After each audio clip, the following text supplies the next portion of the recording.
Can anyone tell me what happened to CD Projekt Red?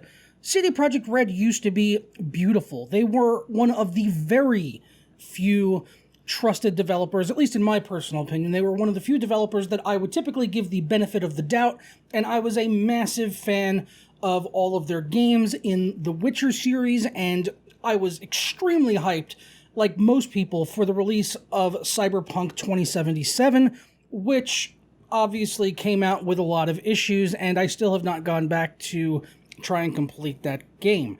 Now we are seeing that the Witcher 3 next-gen update for consoles as well as PC that would add in ray tracing effects has been delayed yet again for what should be a fairly simple update to a game that has been out for years and adding in ray tracing effects.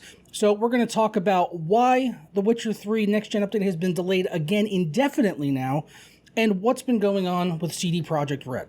But first, today's video is brought to you by SuperCDK.com, where you could save money on games for all of your favorite platforms, as well as software like Windows 10 Pro licenses for just $22, and then you can unlock the prestigious Dark Mode for Windows 10, which I honestly could not live without. It is blinding without the dark mode. You guys need it in your life. And now you can also save an additional 25% off at checkout by clicking buy now on any software products over there. Just go ahead and add it into your cart and put in my code JP25 at checkout and apply, and that'll bring our price from $22.44 all the way down to $16.83, a savings of over $5. And I'll walk you through how to get your key and install it on Windows 10. Go ahead and click Submit Order and complete your checkout from there. For me, that's going to be with PayPal, and then click on Pay Now.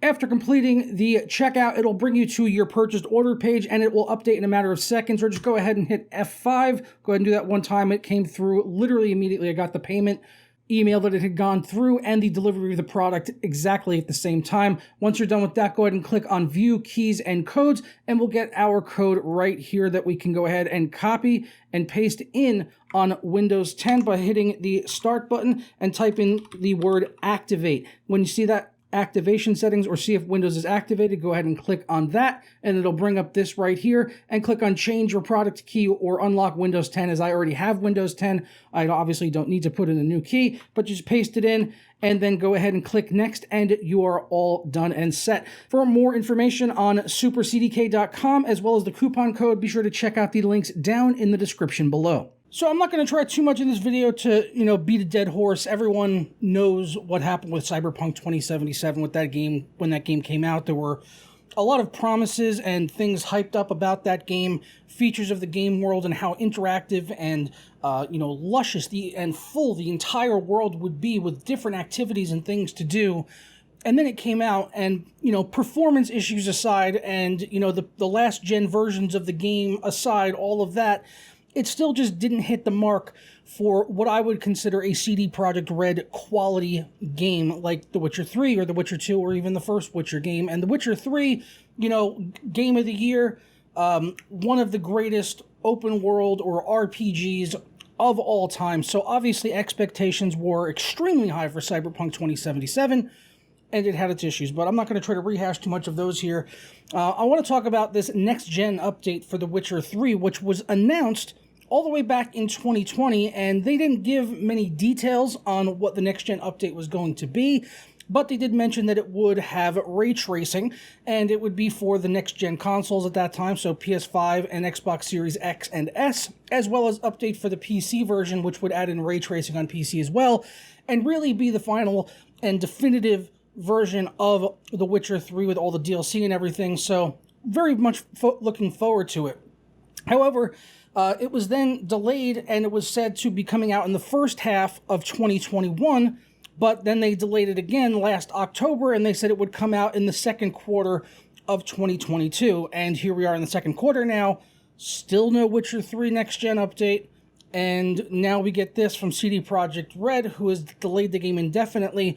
Quoting them, they said, "We have decided to have our in-house development team conduct the remaining work on the next-gen version of Witcher 3 Wild Hunt. We are currently evaluating the scope of work to be done and thus have to postpone Q2 release until further notice." So that's all they said. We don't have any idea of when this update will be coming out. I would hope that it's going to come out by the end of the year. And, you know, if it was just this one thing and up until now their, you know, track record was perfect, then I would have probably defended them and said, you know what, give us the best version of the game, and, you know, get it to us when it's done and ready. But after Cyberpunk and after these constant delays, what seemingly should be a simple update, something that modders have already been able to do with ray tracing on The Witcher 3 via mods, I'm kind of done apologizing for CD Projekt Red, and now I have to start asking the question is, what the hell happened to CD Projekt Red to go from one of the best and most trusted developers out there to this point now where they can't even deliver a next-gen update to The Witcher 3? You know, like let me know down in the comments below what your thoughts are on this. There are some opinions out there, and this is, you know, has not been verified in any way whatsoever, but a Russian gaming website by the name of Game Mag is actually citing that the war in the Ukraine might be the reason behind this, because originally Saber Interactive, which was founded in Russia, was handling the development of the upgrade for The Witcher 3. And now with this new announcement delaying it, they have decided to move the development in-house. So whether or not they were having just, you know, issues communicating or getting the final product that they wanted out of Saber Interactive, we really don't know. And then there's also the possibility they could have just done it for, you know, PR reasons. It's, you know, currently in the current, you know, state of the world, it might not be a good look to be doing business with a Russian-based studio because of everything that's going on with Ukraine, even though the people at Saber Interactive probably have about as much to do with Putin's advances into the Ukraine as much as I do with anything to do with The Witcher 3 or anything like that. So couldn't think of a great analogy there. Sorry. Kind of was trying to work ahead of that one in my brain and never really got there, but let's move on. Let's push on, shall we? So yeah, that's their theory. Like I said, there's nothing behind that besides just being a theory, but it does sound very plausible. And with them moving the development in-house, like I said, it's got to be one of probably two things. Either it's for PR reasons, they don't want to look bad working with a Russian-founded studio with Saber Interactive, or because of all of these delays and it not being done yet, they could have also decided to bring it in-house so that they can put the final touches on it and get this thing pushed across the goal line. Either way, I will still anticipate and look forward to the next-gen update with ray tracing built into the game and all of that. Let me know if you're excited for it down in the comments below. I'm going to go ahead and get out of here, and I hope you guys all have a fantastic day.